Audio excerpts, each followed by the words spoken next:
Dominus vobiscum. Lectio Sancti Evangelii secundum Matteum.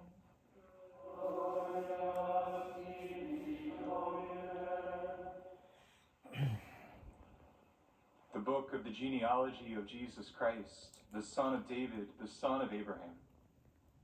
Abraham became the father of Isaac, Isaac the father of Jacob, Jacob the father of Judah and his brothers. Judah became the father of Perez and Zerah, whose mother was Tamar.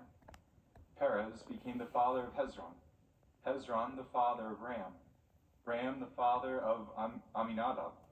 Aminadab became the father of Nahshon, Nahshon the father of Salmon, Salmon the father of Boaz, whose mother was Rahab. Boaz became the father of Obed, whose mother was Ruth. Obed became the father of Jesse, Jesse the father of David the king.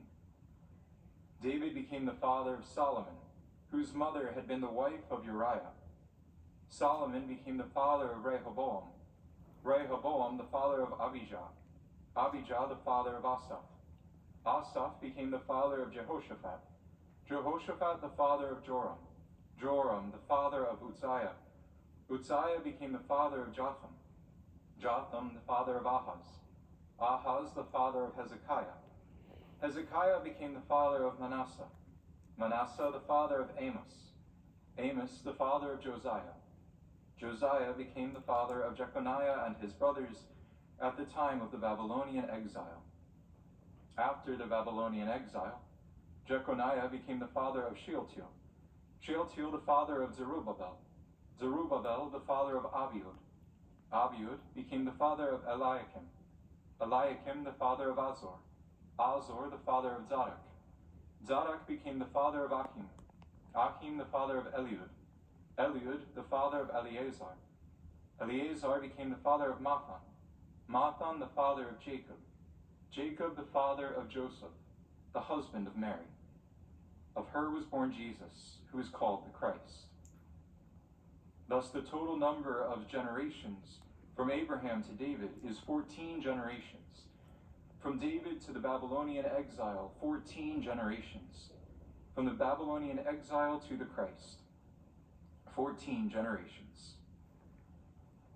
Verbum Domini.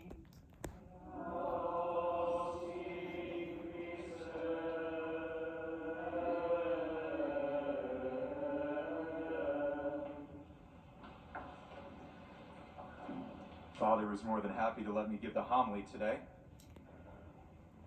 With this gospel. A few years ago, I remember as I was listening to this gospel being proclaimed, I thought I was going crazy because as I was listening to this gospel being proclaimed, I started crying. There are some passages in the gospels that one would cry at, and it makes sense. This is not one of them. And so I don't know what is going on. I'm hearing of, right, Zadok and Achim and Shealtiel and getting worked up. What is Matthew communicating to us? What is the beauty that he is sharing with us? He begins his entire gospel account by saying the book of the genealogy of Jesus Christ. That word genealogy, Genesis, is the word in Greek. That this is the genesis of Jesus Christ. We're all familiar with John's gospel being sort of a recapitulation of the book of Genesis, right? In the beginning. This is Matthew's way of doing that. He's saying this is Genesis again. The book of the genealogy of Jesus Christ. And he does this so beautifully because we remember in the book of Genesis, in the beginning, God created the heavens and the earth. The earth was a formless wasteland, and the waters covered the surface of the earth. And so it's chaos. And then God speaks a word. And into that chaos, order is given. Meaning comes forth. We see this in this gospel. The chaos is no longer a formless wasteland of earth. It's no longer waters covering the surface of the earth. It's our history. It's the brokenness of our ancestry. The beauty of the prophets and the saints that have come before us, the ugliness of the sinners, sometimes merged together in one person. Our history is so caught up in this chaos. I always find it fascinating when we look at our history, when someone wants to stand tall in the awareness of his ancestors.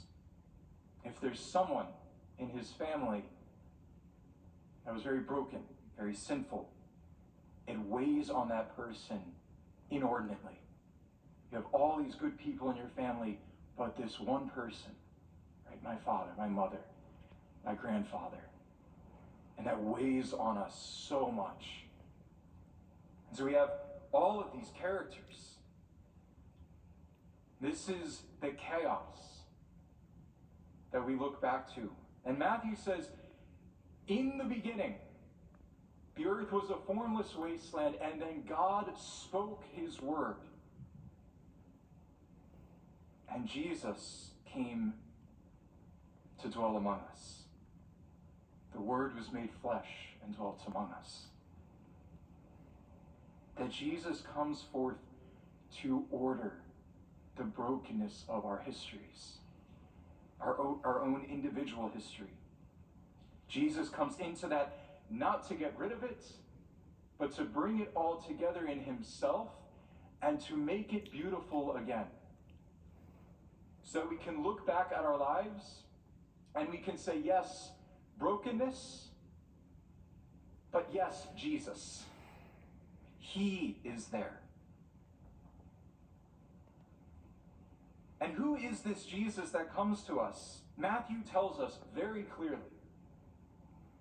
The total number of generations from Abraham to David is 14 generations. From David to the Babylonian exile, 14 generations. From the Babylonian exile to the Christ, 14 generations. In Hebrew, if you're writing numbers, it's like the Roman numerals.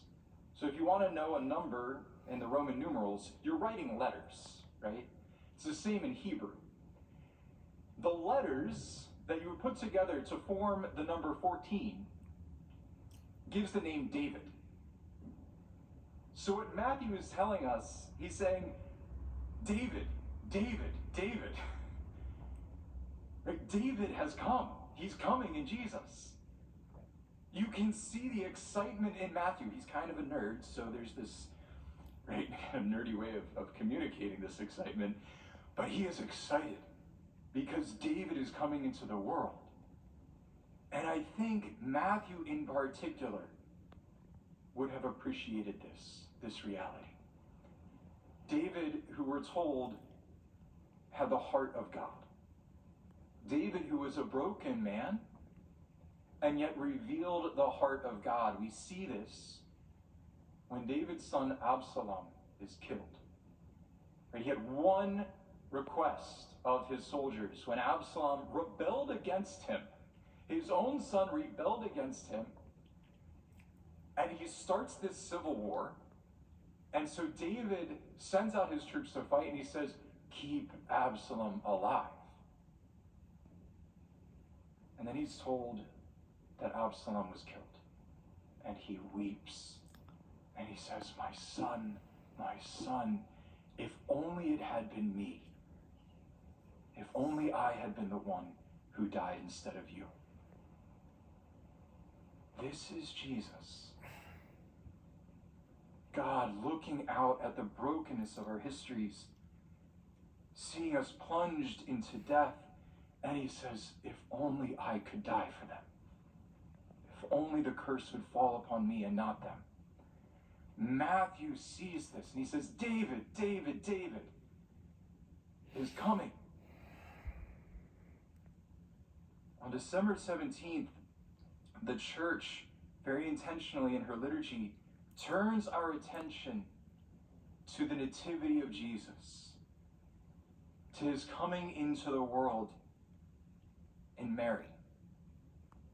And so the church today invites us with Matthew to consider our own genealogies, to see where in our lives we experience a formless waste, where there's brokenness, so that we, with Matthew, can be just as excited as him about the coming of our Savior, the coming of Jesus, David, into our lives, into our own histories, to redeem them, transform them, and bring them new life.